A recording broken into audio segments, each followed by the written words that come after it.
Isang magandang araw, hapon, gabi, kahit saan man kayo naroroon, ako po si Tita Ces at nandito na naman tayo para magluto ng tatlong recipe. For today, ang ating bida ay ang matagal nang rini-request ng mga vegetarians, ang tofu.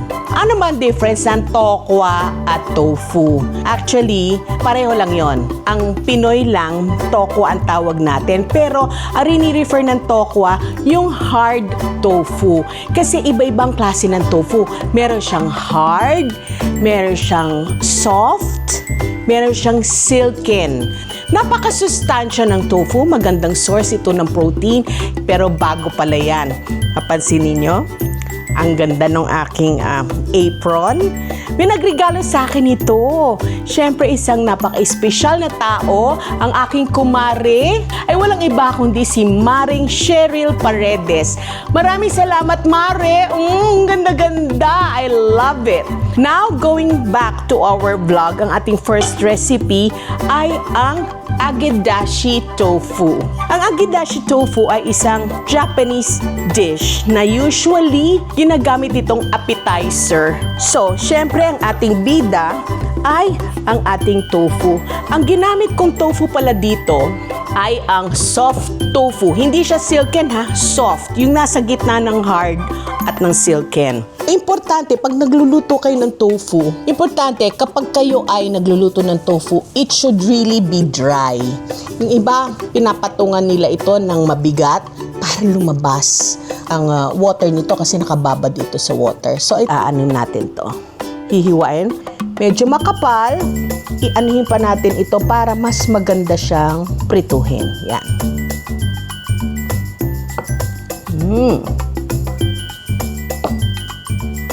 Done. We will fry this, pero para mas maganda ang ating fry, para may crispiness siya, lalagyan natin siya ng potato starch. Actually, pwede din ang cornstarch. Either one of them pwede. I prefer potato starch. Maganda talaga siya kung gusto nyo ng malutong. Okay? Lightly dust lang natin siya ng flour. Very, very lightly, ano lang yan. On all sides.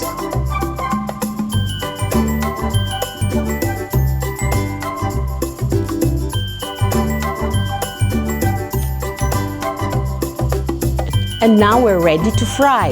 Initin natin ito. Lagyan natin ng oil. Tapos, antayin natin uminit. Antayin natin uminit. Mainit na siya. Ay. Ayan.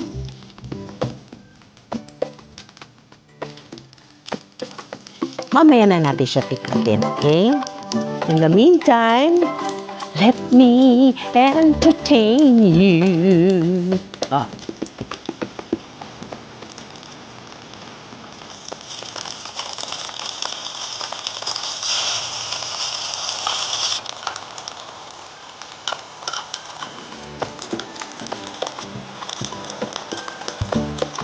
Siguraduhin lang na i-fry natin on all sides. O, ayan, may moisture pa ng kaunti yung ating tofu. Na-achieve lang natin dito ay crunchy on the outside at soft on the inside. Okay? So, ito na siya. Ayan, crunchy siya outside, soft pa rin siya inside. Okay? Gagawin naman natin ngayon ang sauce ng ating agedashi tofu. Lalagyan natin ng water. Tapos, maglalagay tayo ng soy sauce. Kung gaano karami yung soy sauce, ganun din siguro ang pwede natin ilagay na rice wine. Ito ang ating mirin. Nabibili ito online. Hindi naman siya masyadong mahal. Yan. Mag-evaporate naman ang ating alcohol after. Okay? Itong dashi, ito ay gamit talaga ito ng mga Japanese. Ito yung kanilang powder na gawa sa iba't ibang mga hayop sa dagat. Ito yung parang MSG nila. Titikman natin, no? Kung okay na ba siya. Lalagyan ko pa ng konting sugar. So, titikman muna natin. Perfect. Lulutuin natin ito. Bakit natin ito linuluto? Ito ay dahil sa gusto ko lang matanggal yung, alam mo yung alcohol. Nag-evaporate yan. Okay. Habang ganyan siya, we're ready to plate. Okay, by this time, nag-evaporate na yung ating alcohol. We are ready to plate. Okay. Lalagay natin itong ating agedashi chuchu. Agedashi chuchu. Ito ay ginayat na labanus. Ifo-form lang natin siyang ganyan. Lalagay natin siya sa gitna. Okay? Ito naman ay ginayat na ginger o luya. Maganda ang ginger sa katawan. Ayan. Okay? And for our arte-arte na greens, syempre itong ating onion leeks. The white part. Green, yan. Ito ay ating pinato yung alamang. Okay? Ilalagay ko lang. Of course, you can omit this kung gusto ninyong maging vegetarian. But for me, gusto ko ng may texture. And that's our dish. It's so wishy. Hindi ko na kailangan ng visa. Nasa Japan na ako.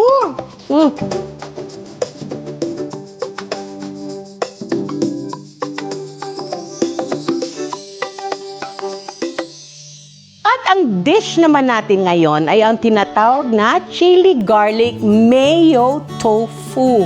Siyempre, ang bida ng ating dish ay ang tofu. Kung ito ay kailangan natin prituhin, importante since nakababad siya ng matagal sa kanyang liquid, ito ay kailangan maging very, very dry, sasalain at pupunasan ng mabuti gamit ng mga paper towels or a plain towel.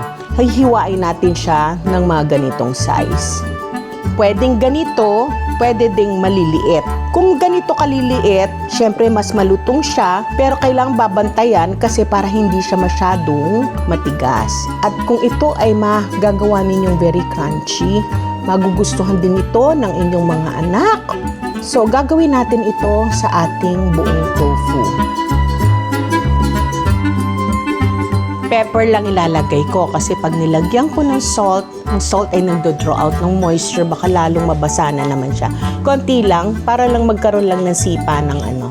Kasi may sauce naman tayo na masarap eh. Para maging malutong ang ating tofu, gagawa tayo ng breading mix. As usual, ito yung tinatawag nating feb. Flour, egg, at breadcrumbs. In our case, malaking fan talaga ako na potato starch. So ito. Ganun lang, no? Tapos, flour, egg, breadcrumbs. Hindi ko na sinizon yung ating breading kasi meron tayong sauce. We're going to have our potato, flour, our egg, our breadcrumbs. Hanggang sa maubos natin lahat.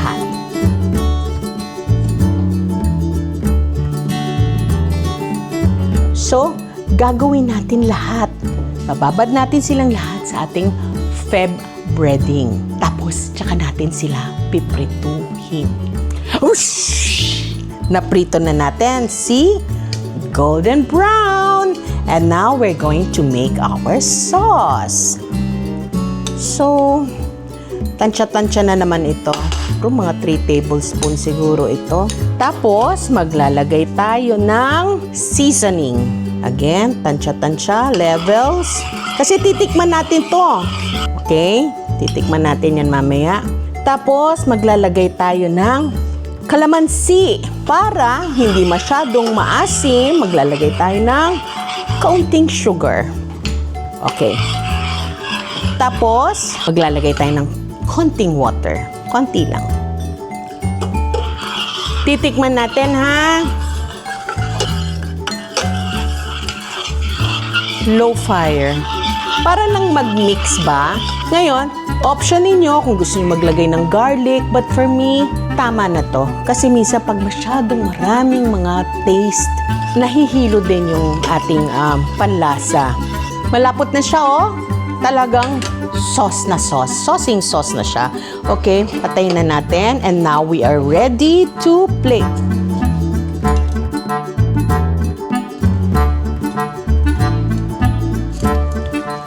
Okay, tatap natin ito.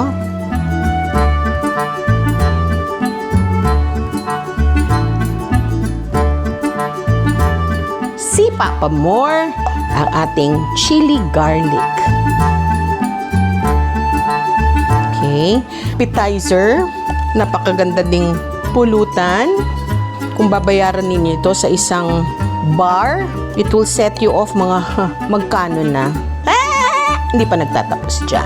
Maglalagay tayo ng ating greens, ang ating arte-arte, na ito ang ating berde-berde na onion leeks for texture.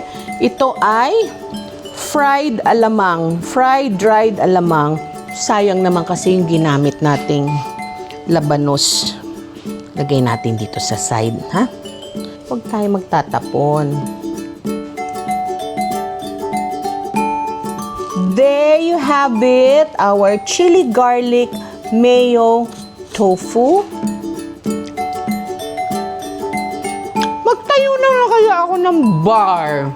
My goodness, yung crunchiness, yung anghang ng chili garlic. I'm so happy with myself. Gusto kong pakasalan ng sarili ko.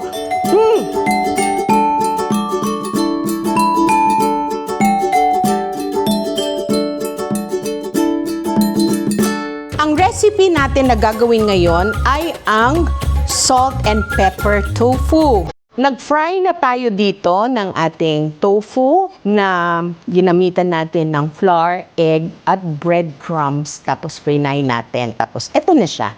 Ngayon gagawin na natin ang ating salt and pepper sauce. Gagawa tayo ng konting mantika. You can use any oil but I'm using peanut oil now. Konting onions. Konting garlic. Just a touch of chili. Huwag masyado kung hindi nyo kaya. Ito lang naman para magkaroon ng konting sipa. Nangangamoy-ngamoy na. And of course, ang ating bell peppers. Green and total, papasko na.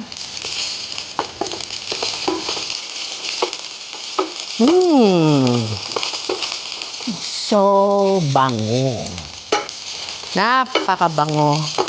I-cook natin ng maigi, pero wag naman yung lutong-luto, yung half-cook lang para may crunch pa rin tayo, no? Kailangan nating galawin para hindi masunog ang ating mga aromatics. Actually, ito pwede na to Ilalagay na natin ang ating tofu.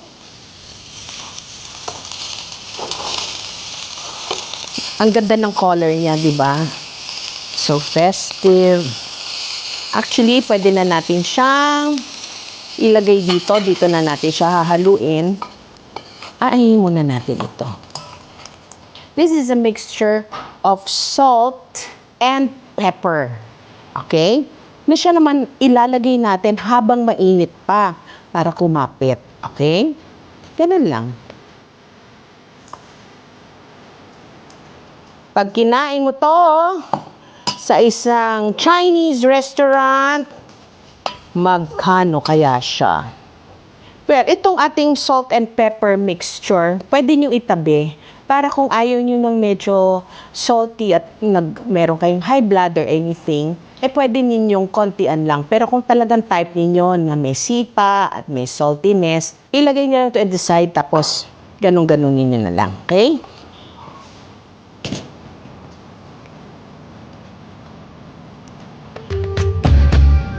Yan.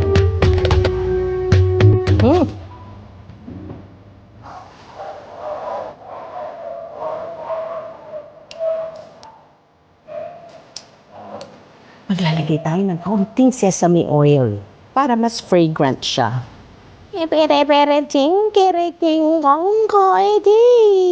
Sige pa. And there you have it, our salt and pepper tofu. Titikim na si Tita Ses. Ang ganda nito, oh. Sa hapagkainan, so attractive. Mm. Mm. Mm. The salt and the pepper and of course, yung sweetness of the bell peppers, panalo.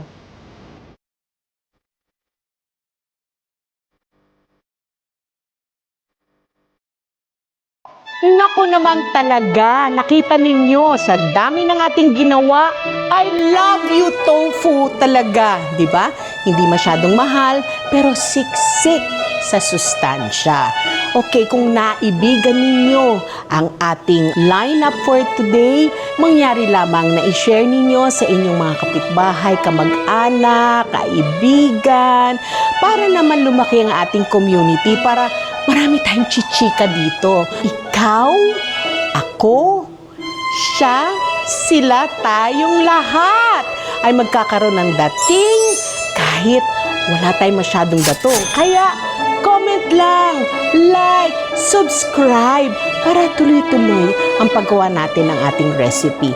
Hanggang sa susunod, ay nako, ang dami-dami pa nating naka-line up na pagkasarap-sarap. Aabangan ko kayo dito sa muling pagbubukas ng ating kusina. Bye-bye!